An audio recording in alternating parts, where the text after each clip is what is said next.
Guys আজকে আমরা চলে গেছিলাম বাংলাদেশ বিমান বাহিনীর জাদুঘরে। তো যেটাকে বলা হয় এয়ারফোর্স মিউজিয়াম। মানে একটু পাঠ নিলাম আর কি, ইংরেজি আমি ভালো পারি না। প্রথমে টিকিট কেটে সময় ঢুকে গেলাম মিউজিয়ামের ভিতরে। তো এটা মেট্রো রেলের পাশেই ছিল। তো এই সাইডে পুরো গাছপালা একেবারে মনে করো দেখার মতো ছিল। এই গাছগুলোর নাম আমি জানি আসলে কি, ফুলগুলো তো অবশ্যই চিনি, এগুলো হচ্ছে গাঁদা ফুল। তো ওয়েদারটা আজকে অনেক ভালো ছিল।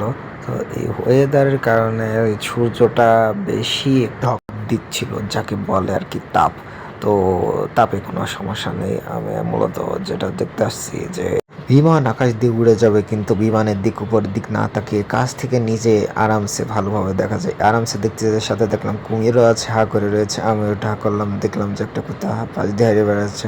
আমিও হেঁটে বেড়াচ্ছি, কোনো সমস্যা নেই।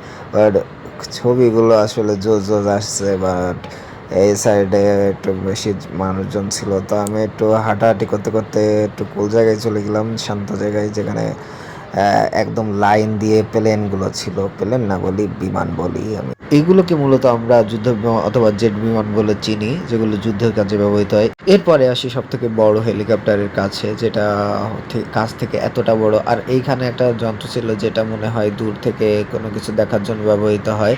তো পাশে হেলিকপ্টারটা অতিরিক্ত বড়, এত কাছ থেকে এত বড় আসলে বুঝতে পারিনি। যেহেতু আকাশ দিয়ে যখন যায় তখনই অনেক বড় লাগে যে যাচ্ছে, কিন্তু কাছ থেকে এত বড় লাগবে আসলে জানি না।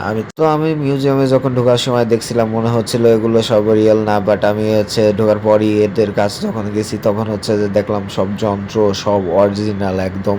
কিন্তু একটু জং টং ধরে গেছে, কারণ এটা অনেক বছর ধরে এখানে পড়ে রয়েছে এগুলো।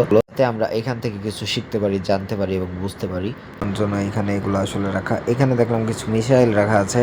তো এখানে বেশিক্ষণ থাকলে উচিত হবে না, যেহেতু ফেটে টেটে যেতে পারে। ঘুরতে ঘুরতে বিকাল হয়ে গেছিল, আর যত বিকাল হচ্ছিল তত মানুষজন বাড়ছিল। আমি যেহেতু আসছিলাম দুপুরে, সেহেতু আমার সব ঘোরা হয়ে গেছে। একটু লাফ দিয়ে ওই ডানা ধরার চেষ্টা করছিলাম, বাট পারলাম না, মিস হয়ে গেল। পাশে দেখলাম দ্বিতীয় বিশ্বযুদ্ধের কিছু বিমানের ধ্বংসাবশেষ। তো ঘুরতে ঘুরতে বিকাল একদম শেষ হয়ে গেছিল। তা আমি একটু রিল্যাক্স করে, পাশে ক্যান্টিন ছিল, ওইখানে বসে একটু রিল্যাক্স করে তো বাসার দিক চলে আসবো। তো সূর্যের পাশে মেট্রো রেল স্টেশন, মেট্রো রেলের পাশে ট্রেন লাইন, যা হাতে করে আমরা বাসার দিক রওনা দিই। Thank you.